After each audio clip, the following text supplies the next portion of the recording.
Friuli Venezia Giulia e Repubblica di Serbia intendono dare ulteriore slancio alla reciproca collaborazione, con un'attenzione particolare ai rapporti tra piccole e medie imprese.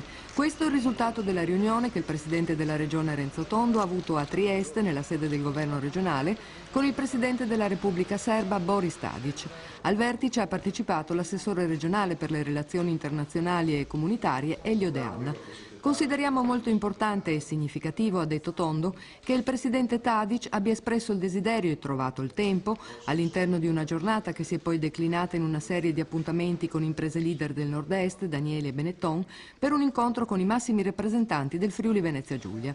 Tadic ha sottolineato gli intensi rapporti di cooperazione e amicizia con la regione e in particolare con Trieste, dove è importante la comunità serba, che ha svolto storicamente un significativo ruolo nello sviluppo economico della città in campo industriale, bancario e assicurativo.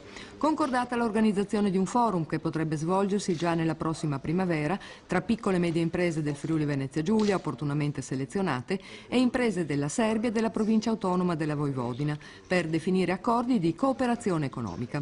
In questo momento di crisi una prospettiva di sviluppo passa attraverso la leva dell'internazionalizzazione e la Serbia ha accordi di libero scambio con numerosi paesi, dalla Russia all'Ucraina alla Turchia, con un potenziale mercato di 850 milioni di consumatori.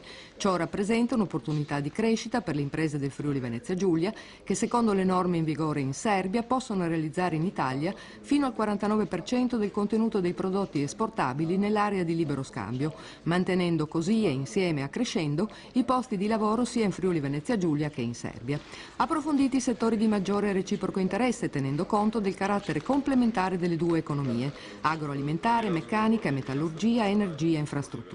I rapporti economici sono favoriti dalla consolidata presenza in Serbia di istituzioni bancarie e finanziarie italiane, tra cui Finest, e dalla prossimità geografica. Belgrado e Novi Sad sono più vicine a Trieste di quanto non lo sia il capoluogo regionale con Roma. A questo proposito, su sollecitazione dell'assessore De Anna, è stato confermato il reciproco interesse a ripristinare un volo diretto tra l'aeroporto del Friuli Venezia Giulia e Belgrado.